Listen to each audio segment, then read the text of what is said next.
We will start with the consent agenda. All the following items which concern reports and items of a routine nature normally approved at AHA meetings will be approved by one vote unless any trustee desires to have a separate vote on any or all these items. The consent agenda consists of the discussion, consideration, and action on the following items. Minutes of the regular trustee meeting on September 19th, 2017. Minutes of the monthly finance meeting on September 19th, 2017. And a check report September 8th, 2017 through October 7th, 2017. I would move approval of the consent agenda. Second. I have a motion by Dr. Brown, a second by Haley Simon to approve the consent agenda. Roll call vote, please. Simon? Yes. Brown? Yes. Ford? Yes. Jasper? Yes. Next is the CEO's report. Candace?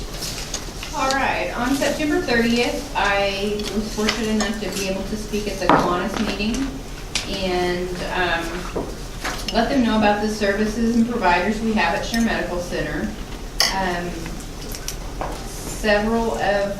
One of the things that we did kind of at the last moment that has went over really well was obviously October is Breast Cancer Awareness Month.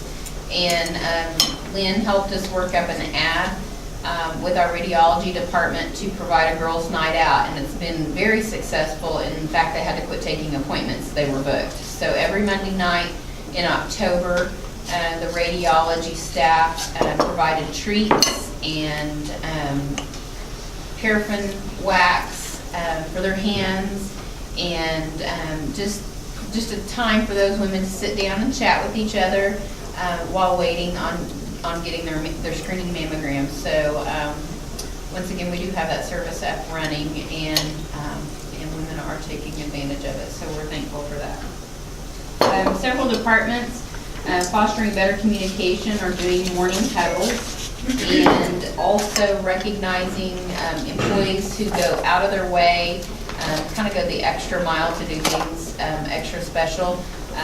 We're recognizing those employees with what we call snaps. We write it down on a piece of paper. We present it in the morning huddle and present it to that employee, and everybody snaps as a kudos for that employee. So that's been kind of fun. You can see the new staff that we have hired. EHR had nothing to report. I attended the SSM affiliate meeting on October 5th, which I'm sure Bridget will talk a little bit more about. You can see our swing bed and quality and satisfaction survey comments there. One thing that we've been working hard on throughout the last 6 weeks or so is on policies and procedures. This nice little stack. Too hard. Yeah, we've been working hard. Doing lots of education that we needed to get caught up on to make sure we were within our annual time frame for that. Making sure that employees' records were up to date, that their employee files are up to date. We realize that they cannot, when they come in to survey us for this critical access designation, they can't hit everything, that we are trying really, really hard to do a good job and to get as few possible deficiencies as we can. If you have been upstairs, you've noticed how good the facility looks inside and out. Our staff has worked really hard to get painting done, get the floor shining, to replace flooring, to replace tiles, etc., that need to be dealt with. So pats on the back to all those employees for working so hard to get the facility in shape. Dr. Hicks, the doctor that had been working in ER that we recruited, he'll have his first day in clinic November the 6th. We'll be training him on the computer, getting him oriented to his office and staff. And then on October 7th, his schedule is opened up to be seeing patients in his office. He will see all ages of patients, and his clinic will be on the west end of the facility. So we've been working hard trying to get that ready as well. We kind of maybe bit off more than we can chew, but we'll get there. Speaking of Dr. Hicks and recruiting, in here it says that we had done 4 interviews and 1 on-site interview of a PA for the ER position that is open. We had made 1 offer, and Hina Ray did accept. She's from New Jersey and will be covering 2 48-hour shifts a month in our ER, and she'll also is willing to cover some of our urgent care shifts as well. So we're really excited. She comes to us with like 19 years experience. Is that right? Yes.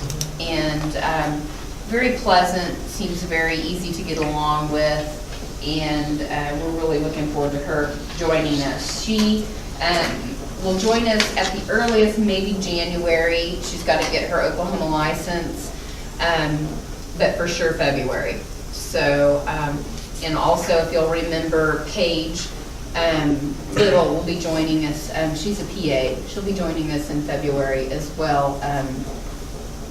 We haven't decided where she's going to be, whether she'll be in the clinic up here or the downtown clinic. So, yay, we got those frames filled back up. That makes me happy.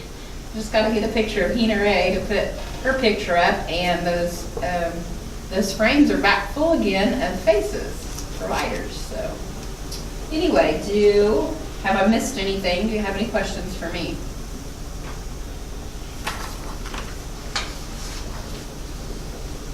All right. If no questions, I'll entertain a motion. I move the approve CEO's report. Second. I have a motion by Dr. Brown, a second by Haley Simon, to approve the Share Medical Center written report for October 24th, 2017. Roll call vote, please. Brown. Yes. Ward. Yes. Gasper. Yes. Simon. Yes. All right, Candace, thank you. Next is Kevin with the CFO's report. Okay. For the month of September, we posted for the hospital $1,813,000 worth of charges, which was a slight decrease of $1,917 compared to the prior month. Total patient days for September were 122 compared to 70 in August, and our clinic visits for September was 1,306 compared to 1,667 in August. The reason we've seen that decline partially was due to Dr. Kinsey's clinic being gone in the month of September, as well as some days off. Hospital contractuals, less bad debts, and charity care for September was 60.6% of gross patient revenue. Accounts written off to collection agencies for September is $123,007.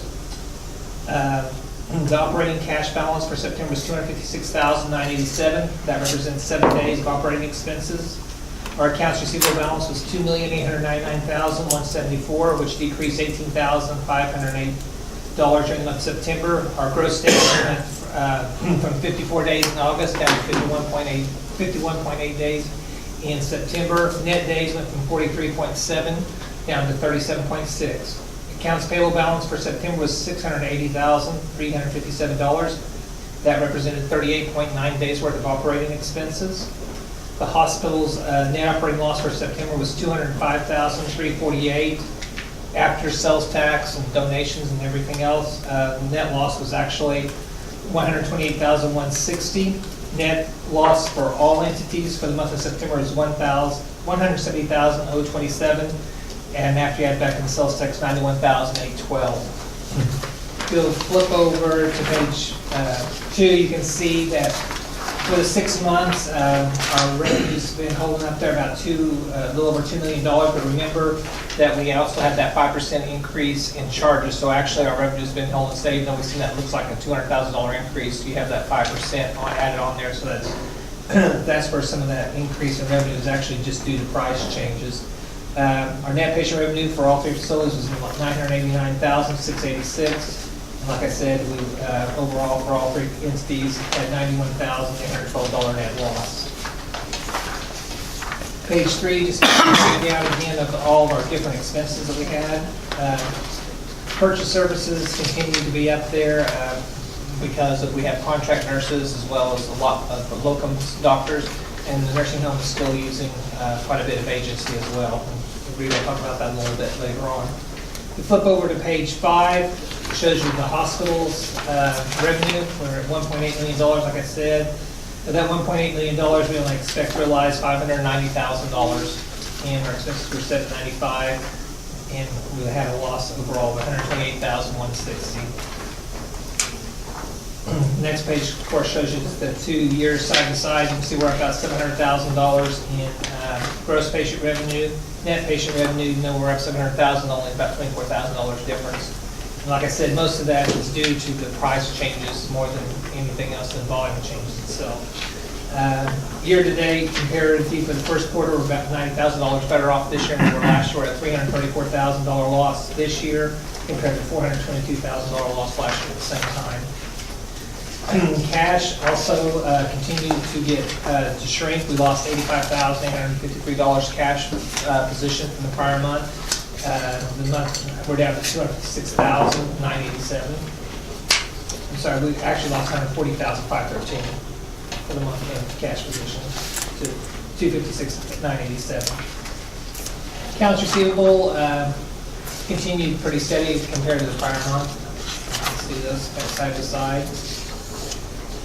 Page 10 and 11 is your balance sheet, and the remaining pages is just statistical summaries of different things that happen in the hospital. I think one of the things that's kind of been amazing is the last couple, 2 or 3 months, our ERs have been going up every month. We're getting closer and closer to about 300 every month, where we were averaging a lot less than that. If you look at the side to side, if we keep going, we're going to have about 300 more visits for this year compared to last year. And so it's ticking up the other direction. And like Candace said, we have a mammography machine. During September, we did 28 of those. In October, we expect even more than that. So that was a good purchase. So urgent care, you can see, was up also. We went from 372 urgent care visits up to 459. So some positives here. Is there any questions?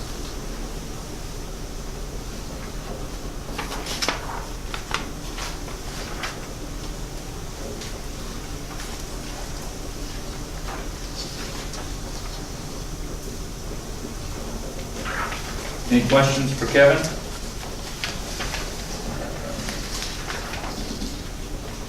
If not, Kevin, thank you for that. The next item on your report is... If you'll flip over to the next tab is the homestead contract. It's time, we've had homestead for 5 years. It's time for the renewal of that agreement. We took this renewal through the finance committee, and they were fine with it. It went to the city council, and they approved it. But it needs to come to this board to actually approve. The only change that was truthfully made is we clarified some of the responsibilities for each party, and that we will pay water and trash for the homestead that we had not been paying in the past. So that was really the only changes, some clarifications of different, who's responsible for what. So the city's approved it, and We did. We went over that in finance, and that's something that, I mean, we pushed that around for I don't know how many months, trying to go back and forth, and this is what we finally came down to. So, are there any questions in regards to that? Again, that'll be another 5-year agreement with the one thing that every year in July, they will just look at the water rates and consumption and all that to see if there's any change that needs to be made. That rate can never go up more than 10%. Right there. I will entertain a motion to accept or deny it. I make the motion to accept the contract for the homestead management. I have a motion by Dr. Brown, a second by Hayla Simon to approve the homestead contract. call vote, please. Ward, Yes. Gasper, Yes. Simon. Yes. Brown. Yes. Okay. Next item is the approval or disapproval of the BKD audit report. Okay, our auditor got sick coming out here today. He's able to visit with us via the phone, so I'm gonna call him real fast, let him go over the audit report with you guys. So, Hold on. Does everybody have, oh yeah, everybody should have a packet that looks like this for the presentation.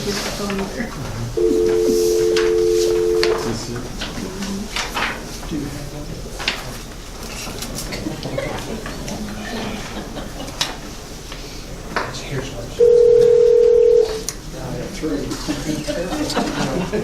Careful. Hello, this is Carly. Hey Carly, this is Kevin. We're in board meeting. Are you ready to do the presentation? Absolutely. Okay, I've handed out your PowerPoint, so. Okay, thank you, Kevin. Hello, everybody. Sorry I couldn't be there in person, but definitely thank you for accommodating me on the phone today. Wanted to run through the audit presentation for the board. We went through a detailed presentation this afternoon of the Finance Committee, so I'm going to keep it at a little bit more abbreviated level here for the board. We have completed the June 30, 2017 financial statement audit. We have a few update procedures left to do right as we issue the report, but otherwise we're done with all of our work and anticipate issuing the final reports next week. A couple of the highlights that I wanted to go through. We had no specifications during the audit, no difficulties in performing the audit. We will be issuing an unmodified opinion, which is a clean opinion. However, we will have an emphasis of matter within the auditor's opinion, talking about going concern modification due to the continuing struggles with the hospital's financials. We reviewed the management letter in detail with the Finance Committee and also the adjusting journal entries with the Finance Committee. There's only a few entries and they have no material impact to the financials. But we did go into detail talking about those issues and management letter issues. If you look at the balance sheet, highlights here, I've compiled up here the 2016 and 2017 balances as well as the dollar and percent change year over year for each one of these categories. No significant change in the cash and cash equivalents. The patient accounts receivable is about a little over 11%, and that's consistent with increases in net patient service revenue. No other significant changes in current assets. If we look at the non-current assets, the cash available for specific operating activities is a little over $326,000 at the end of 2017. That's a $186,000 increase over the prior year. So nice increase in that category. Overall, no other significant changes on the asset side of the balance sheet when you finish the year with just over $15.7 million in total assets.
insurance premiums in the current year. Budget service and professional fees were up about $322,000 just to some contracted physicians and nurses. And then supplies and other expenses are up $223,000, which you would expect with the increase in the net patient service revenue. The sales tax revenues from the city of Alva were down about $181,000, which equated to $1.158 million in the current year. And then capital grants and gifts, we received a nice sizable gift to help cover the cost of the boiler project. All in all, the bottom line was a very nice turnaround from the prior year of $1.2 million. Last year's $348,000 net loss. This year had a $354,000 net income, so that was a pretty substantial swing over that 2-year period of time. If we flip to the next page and look at the financial graph that I compiled, I have 2 years worth of historical information for the hospital's performance, and then also have 2 different benchmarks. And then the benchmarks come from all rural hospitals across the United States that have less than $90 million worth of net revenue. That's substantially larger in size, hospital size, than Share Medical Center. However, that less than $90 million is a smaller bucket that this source aggregates together. So that's the best that we have to go off of. And then over on the far right is going to be all Oklahoma hospitals. So daily cash on hand from all sources, which is going to include cash and short-term investments. It will not include, and I did not think that would capture the assets that are held by the trustee for debt service, which is a little over $300,000. It's not included in that number. Since you actually don't really have access to that other than the service of debt, you can see an increase from 23 days cash on hand to 29 days cash on hand from the prior year to the current year. Still lagging behind the benchmark across the U.S., but looking favorably to other hospitals across Oklahoma. Continue to see struggles with the hospitals across Oklahoma, especially in the rural categories. Looking over to the next slide, this days revenue and accounts receivable. This has been a very consistent metric for the hospital over the last several years. Right at 45 days, average time to collect and turn over your accounts receivable balance. That compares very favorably and consistently with the 2 benchmarks at the rural hospitals across the U.S. at 44 days, and then all Oklahoma hospitals at just under 59 days. Next slide quantifies the current ratio, which is going to measure your current assets over your current liabilities. Continuing to be a pretty thin margin for share. One component of that is something that I mentioned earlier, that $1.5 million Morgan Trust agreement that is sitting with the current liability, that has a definite impact on this low current ratio, measuring current assets over current liabilities. You can see that where you compare to the 2 benchmarks there on the right.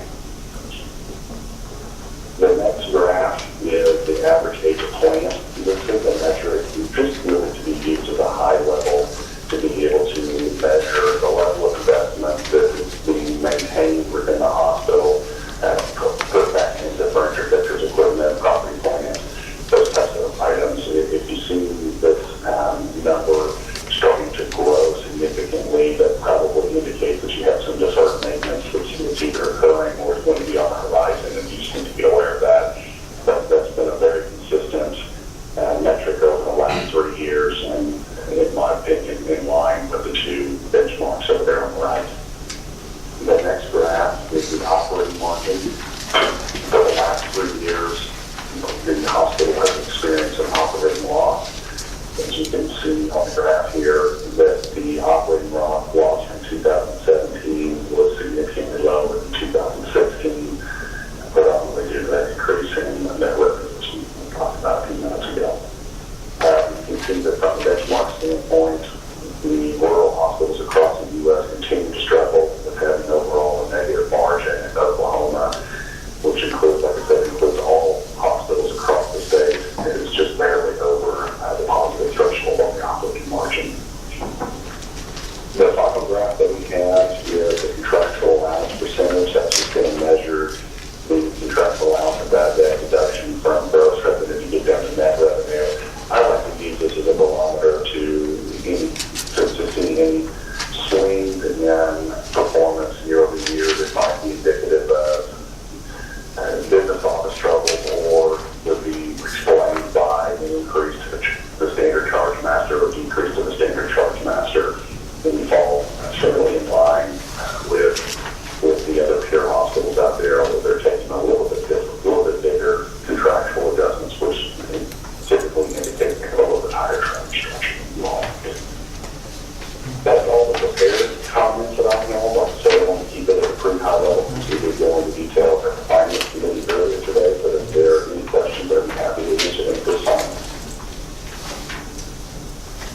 have any questions for Carly?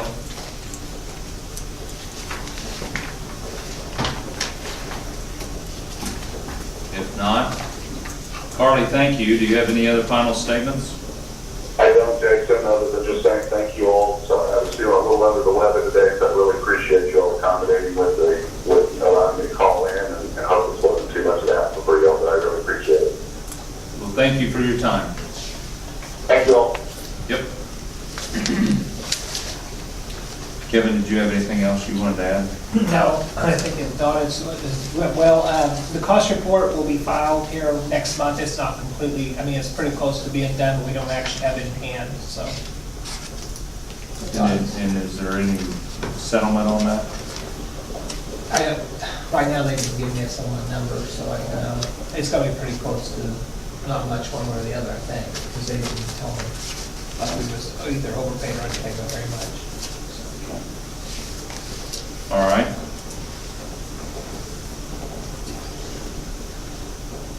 So we need to make a motion to approve or disapprove of the BKD audit report.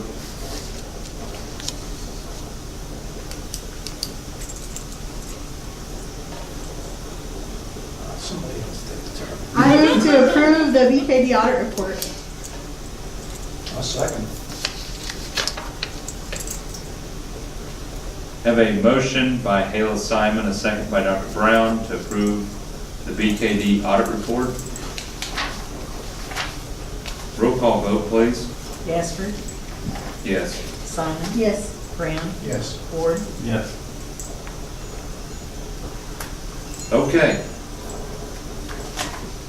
Kevin, thanks. Next is the Medical Staff Executive Committee. Dr. Self is doing some continuing education and is gone. So Candace, are you going to Absolutely. report? Looking at the minutes from October 19th, medical staff meeting, Melissa Headley gave the patient portal meaningful use report. Right now, we seem to be hitting the standard. There is some concern since Dr. Kinsey left. We should be fine for this year, but with Dr. Kinsey's numbers that will go down, we may have problems hitting that standard next year. Dr. Self made a motion to approve the minutes from the September 14th meeting, and we went into the medical staff credentialing committee, which is,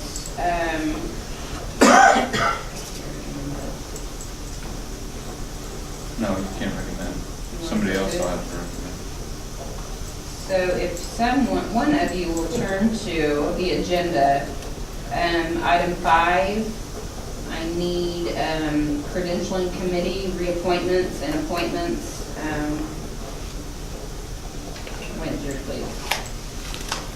Make a motion for the appointment to Kersey staff, Ahmed Mohammed, Rifat, and so, as Second.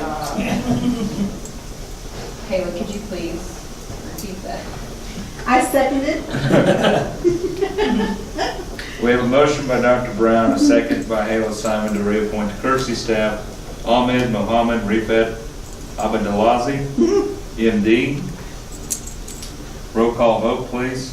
Simon, Yes. Brown, yes. Ward, Yes. Gaspard. Yes. I can do the next one. I I can say that. I make a motion that we reappoint to Allied staff Troy Smith, OD. Second. We have a motion by Hayla Simon, a second by Dr. Brown to reappoint to Allied staff Troy Smith, OD.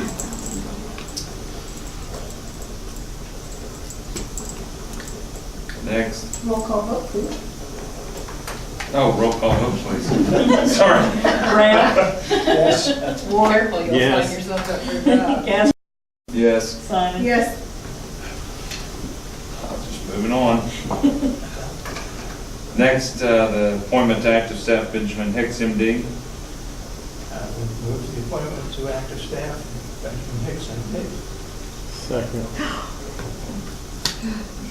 We have a motion by Dr. Brown, a second by Steve Ward, to appoint to active staff Benjamin Hicks, MD. Roll call vote, please. Ward, Yes. Casper, Yes. Simon, Yes. Brown, Yes. Next is the reappointment to courtesy staff Brenda Chris Mullins, MD. I would move the reappointment of courtesy staff, Brenda Chris Mullins, MD. Second. Have a motion by Dr. Brown, second by Haley Simon, to reappoint to courtesy staff Brenda Chris Mullins, MD. Roll call vote, please. Casper, Yes. Simon, Yes. Brown, Yes. Ward, Yes. Okay, next is Quappy.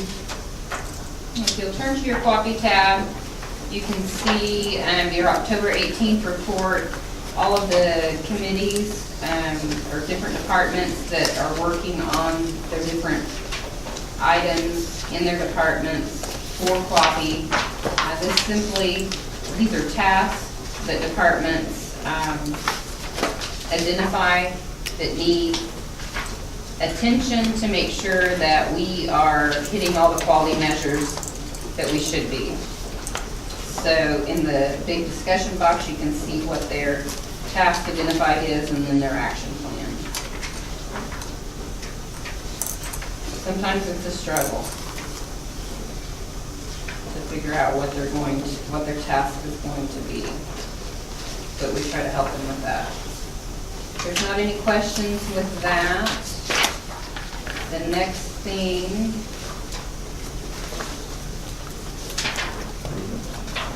improvement to patient care. You have a tab for that where you'll see a validation calendar. These are all the contracts that we have. We split them up monthly to review so that annually all of the contracts that we have subcontracted out, all of those contracts are reviewed by one of us on an annual basis. So those are the ones that were done in the month of September. And they appear to all be compliant. Okay. Now, under improvement to patient care, item 7B through 7DD, which is square on the next page, these are all policies and procedures that med staff has already approved, that we have to approve. This whole row here are all the different policies and procedure manuals. If anybody would like to take any one of these policies and procedures and have any separate discussion or separate vote on any or all of these items, we can, or if everybody is okay with it, we can approve 7B through 7DD all in one fell vote. Is there any discussion on that? Questions? So the process that this goes through, the department managers are responsible for going through their books and updating any policy and procedures to reflect what they actually do. Then it actually goes through a policy and procedure review committee that reviews that. Each book has to be reviewed annually, and that is approved by the face sheet, or they're all there for you to sign. Each group will have a face sheet that shows that it did go through med staff, was discussed in med staff, anything, and then it comes through AHA. So that's the process. And quality. And each one of these were updated and looked through because as we're getting ready for the critical access application, we need to make sure everything is where it needs to be. So, any questions? If not, I would entertain a motion to approve items 7B through 7DD. I would make a motion to approve policies listed from 7D to 7DD. Second. We have a motion by Dr. Brown, a second by Steve Ward, to approve the policies and procedures listed as items 7B through 7DD under improvement to patient care. Roll call vote, please. Simon, Yes. Brown, Yes. Ward, Yes. Casper. Yes. Awesome. Okay, thank you. Next, Rita, Sure Convalescent Home Report. Well, for our meetings and education at Share Medical Center Convalescent Home, we had topics, abuse protocol, policies and procedures. That is one of the main areas that the new regulations have changed and gotten more specific about what we need to follow as far as our protocol with that. Medication administration, monitoring of antipsychotic medications, and documentation were also subjects that we provided in service education. Our facility, we had some new tile installed in the east wing foyer. It was, well, I don't know what happened to it. It just started popping up, and that was installed, and it looks really nice.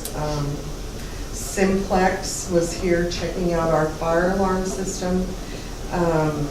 They came back, they were scheduled to come back in October, and they have come, and it looks like everything's repaired that needed to be repaired. Our September average daily census was 58. That was an increase of 3 from August, which was 55. Our skilled days, I believe this is our highest skilled days, were at 364. That was an increase from 252 in August. And of course, nobody knows about budget cuts. We're probably looking at a 4% daily rate cut for our Medicaid residents. That's still in negotiating. You know, it's up in the air. Who knows where that's going to be? I've heard anywhere from 4% to 9%. And some of the other departments are looking at more than 23%.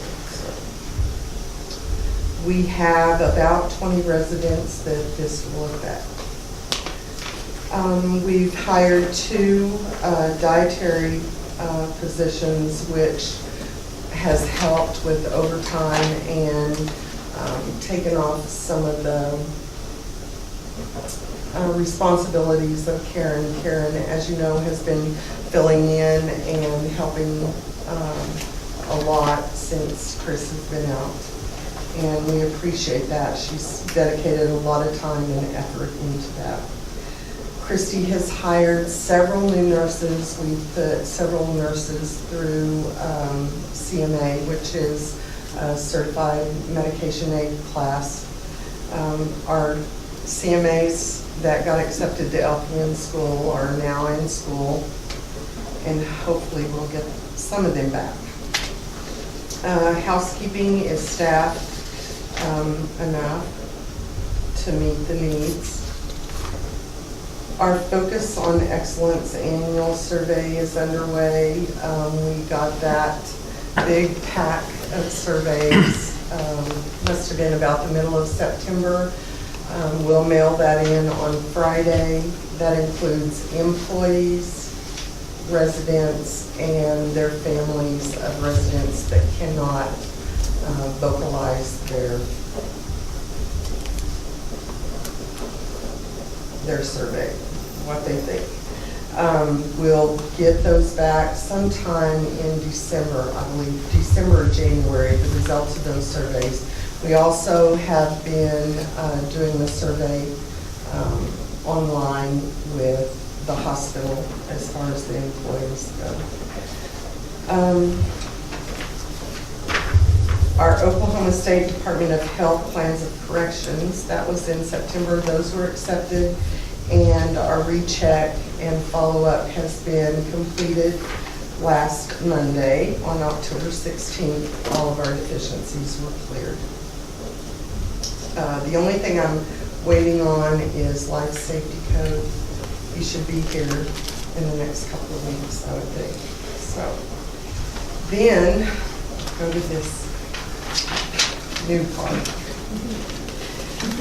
Okay, our financials, our gross patient revenue for the month totaled $348,313, which was a $6,432 decrease compared to the prior month. The patient days for September were 1,734 compared to 1,741 in August.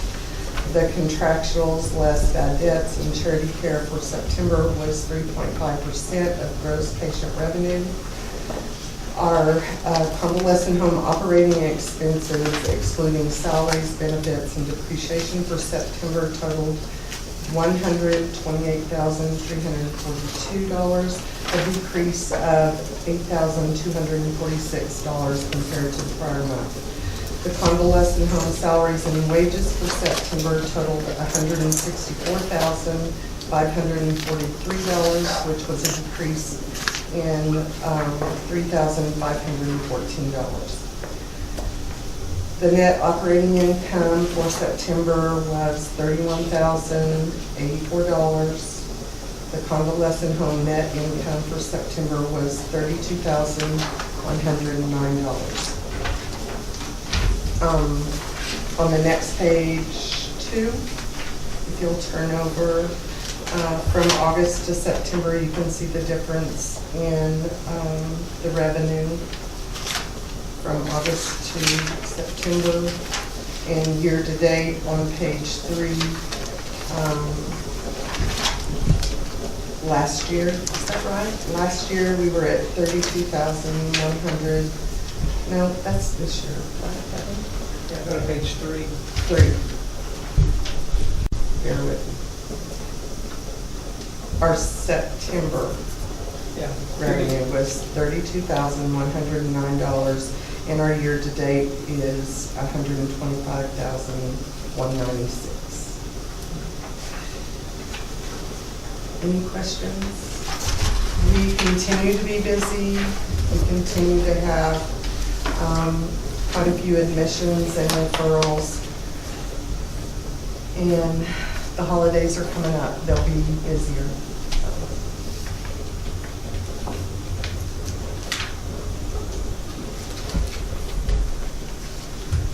Any questions for Rita?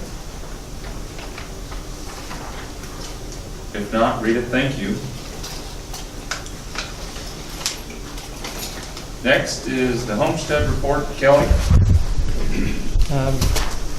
Homestead had its best first quarter ever.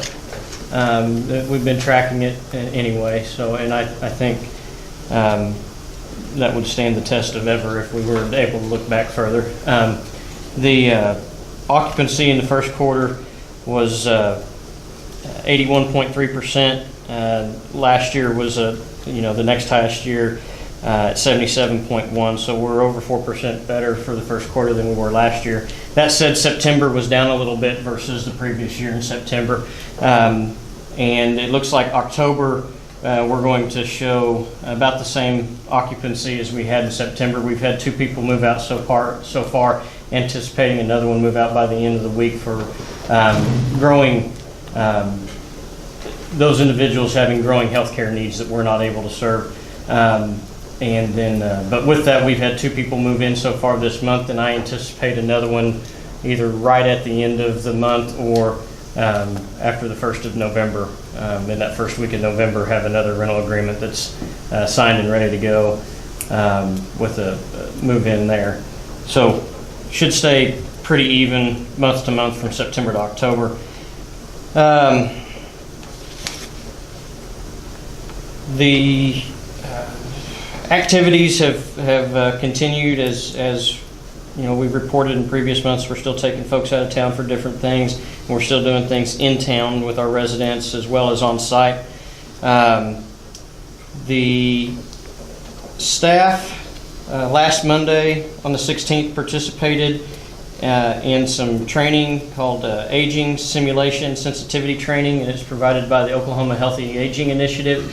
Essentially what that training was, as people age, they have, whether it's hearing impairments, vision impairments, maybe got some neuropathy, and they don't have as much dexterity in their hands, and they don't walk as well, and so the trainers came in and put these different apparatus on us to kind of have our staff mimic having some of these impairments, and then try to function doing everyday tasks that we all have to do, to give our staff an awareness of what our residents are going through that maybe they didn't have an appreciation of prior to. It was a fun training, and it was very informative, so it was something that I think if it were of interest, Rita, I think they would come up to Alva again and do that, so let me know. I attended Leading Age Housing Forum on September 27th in Oklahoma City. Leading Age, also in Leading Age, we had one employee nominated by resident families and co-workers for Outstanding Employee of the Year Award, so that's been submitted. Additionally, I submitted a nomination for Share Medical Center for the Community Outreach Award with the Leading Age for its role with the City of Alva and continuing to provide senior services over the last 5 years for that independent living population. So those awards will be announced in March, and so we'll see how that goes. But we met all the criteria, both from as far as what they were looking for in the employee nomination, as well as what they were looking for in the community outreach nomination. We met or exceeded all of the criteria, and I think we got a shot anyway. We'll see. But we'll be judged against all the other nonprofit senior living services in the state. Presently, flooring replacement is taking place in the lobby as well as the cafe, and then we'll be moving on to the activity room. This is due to a manufacturer flawed product that's being replaced under warranty, as well as an insurance claim in the activity room. So it's all going to be replaced here. Hopefully, we've been working on it a while. Hopefully it's finished soon.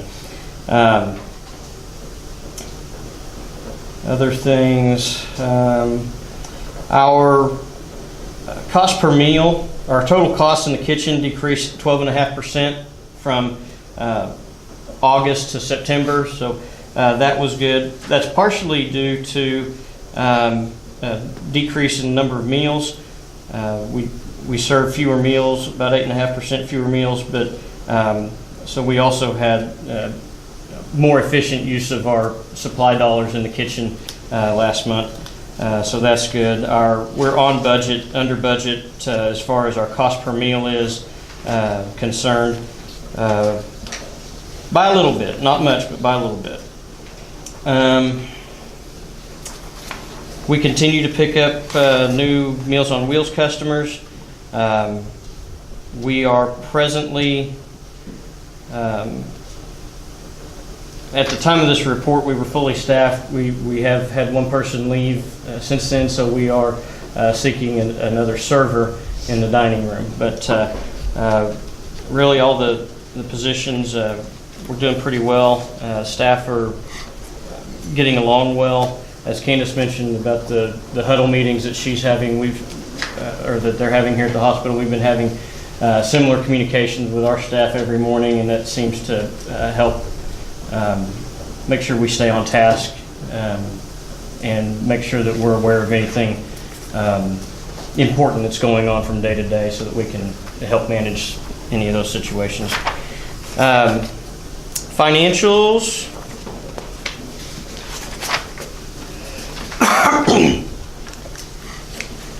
Page 1, you'll see our September revenue is $63,568. Our expenses were $59,331 for a net income of $4,237. We were waiting on some payments that did come through finally in October, so those will be a higher. Some of our September revenue is going to be reflected in October's financials. When we compare the this year versus last year, our gross patient resident revenue is up by a little over $5,000 from last year to this year. Our expenses are only up about $80 versus last year, so that was good. And our net income, last year we had a loss of $967, and this year we're in the black, $4,237. Year to date, our revenue is down, mostly because our expenses are increased. Year to date, our expenses are up $23,000, roughly $23,000. And our revenue is only up about $7,000 so far year to date. We're still in the black, just under $19,000, but not in as good a shape as we were last year. But we have had some unexpected expenses that we've been taking care of, and so hopefully we'll start to see our month-to-month numbers improve as we go forward. I will be pulling the numbers from the Social Security Administration's cost of living adjustment. We base, by policy, we have an annual increase that is based on the Social Security cost of living adjustment, so we'll be pulling that up to see what that is, and January 1st we'll implement rate schedule changes as appropriate. So I don't have that number in front of me to tell you what it's going to be. It's not much.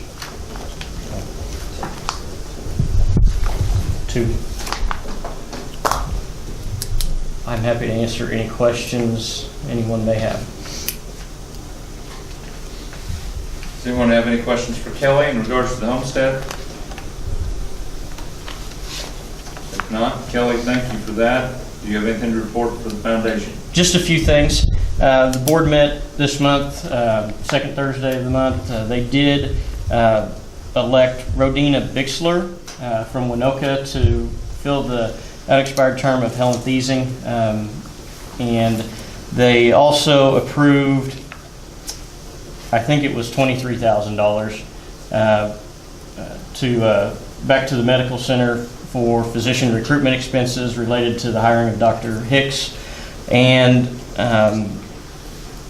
we, in our financial reports, our net assets this year versus last year are up about $50,000. So things are going pretty well for the foundation, and we'll be preparing to send out our end of year request for giving. The Tuesday after Thanksgiving is, can't remember exactly what they call it, but it's like a Give Back Tuesday. So you have your Black Friday, your Cyber Monday, and then everybody's supposed to be generous on Tuesday if they have anything left, I suppose. That's my exact feeling. That's a long time to be asking for money. But we will try to piggyback on that national campaign for hopefully generating some contributions to the foundation prior to the end of the year. Happy to answer any questions regarding the foundation. Any questions for Kelly? If not, Kelly, thank you. Next, Bridget, St. Anthony's report. Sure. I can type you out a report this time since I haven't been here in the last two meetings, just so that you have an idea of some of the things that we've been working on internally and then locally here at the hospital. Just wanted you also to know that I think we discussed a little bit about NICU last time. Pending any state regulation issues, and we're slated to open the NICU in November, so we're excited about that. And we have hired a new neurologist and a new pulmonologist. I think we're up to 7 neurologists now, which I think most of y'all know we've struggled for the past couple of years because the neurologists are very hard to come by. So we're thrilled that we feel like we kind of have our team put together. Same thing with pulmonology. Most of these are working in an inpatient setting as intensivists, which is wonderful for the patients that are transferred to our facilities. so that they're being managed as they're on the ICU floor and they're transitioned to step down and then down to the acute floor. And that's kind of been a long-term strategy that St. Anthony's been working on for that very reason. It is difficult sometimes when the patients move 3 or 4 times in their stay in our environment. And so we feel like this is really enhancing patient care. Shawnee has gotten a couple of physicians as well. Just a couple of things on, we do have our LHA affiliate appreciation reception coming up. I realize that we're not going to be able to attend because you're kind of knee deep in critical access survey items. But just wanted y'all to know that we do have those things coming up, as well as Spirit Days. And we did have our regular meetings, just a few little items about that y'all can read about, and just some of the things that we've been working on from that level. Candace probably shared with you in the last couple of meetings. I just wanted to be sure that we mentioned that we did do some mock survey work here to help prepare on the facility and safety level, as well as worked on some infection control. Val Jetson came down and did some interqual training for your medical necessity, and as well as kind of go over some UR environment. So, yeah. So I think they were all very good uses. Our staff felt like it was a very good use of their time, and hopefully y'all felt the same. I did want to mention, just in case you're hearing anything in the news or through the grapevine, we did sign a letter of intent with Holdenville and Weatherford to look at entering into a management agreement. I wanted y'all to understand that that was not something that we approached the hospitals with. It was something that their boards decided, and that was a good next step for their hospital. It really was an initiative that we were working on, but as they approached us, and we really felt like that if we didn't make the proposal, that they probably would start looking otherwise. They're no different than most of the local boards are, as far as feeling a little overwhelmed in the current healthcare environment. And so the 2 hospitals have alternate. One's a very strong hospital, one has struggled some. So they have different reasons for wanting to look into a management agreement. But I just wanted to be sure that I brought that up and answered any questions that y'all might have around that. One of the reasons that a lot of the hospitals have been thinking about that is because at the Rural Health Conference, I guess last May, Bailey did a presentation with Rick Wagner, who's really well respected in the state, did a presentation about how there seems to be a push for alignment so that you can optimize off the cost report, and that was directed at critical access hospitals because there can be a shift of cost onto the cost report. So in essence, some of our overhead costs can be pushed down into the critical access hospital, and then there could be some additional reimbursement captured from that environment. Now, however, that comes with loss of control of the board. So when they first started talking about it, we really didn't think anybody would be interested in that, and for lots of reasons that I'm sure y'all are thinking about right now. So we've just been approaching it. Like we said, we signed a letter of intent to said, yes, we're willing to talk about it. Both of those hospitals are Tier 1 hospitals, so we do have the first right of refusal to give that proposal.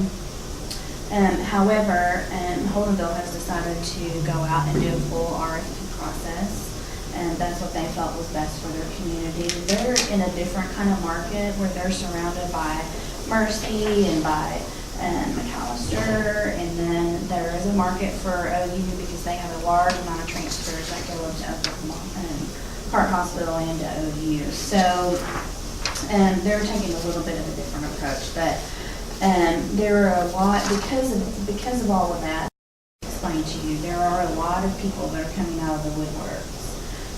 So I want y'all to be prepared as you move into critical access status that you may get approached by some of those people.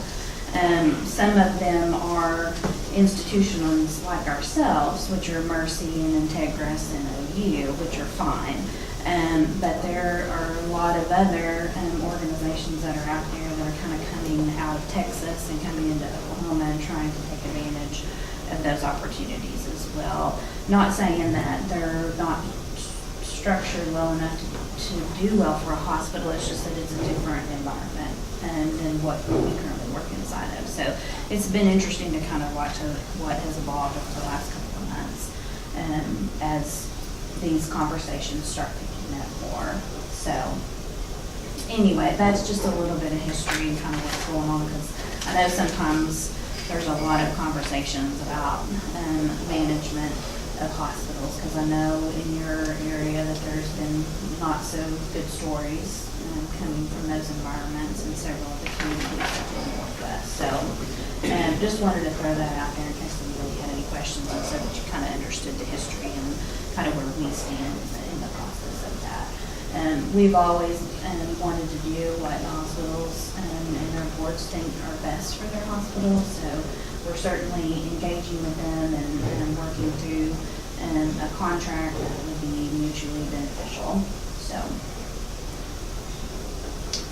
Does anybody have any questions for Bridget? If not, Bridget, thank you, and thank you for your report. Bo's not here. The only thing I've got is next board meeting is November 21. There are no other items of new business. We are adjourned.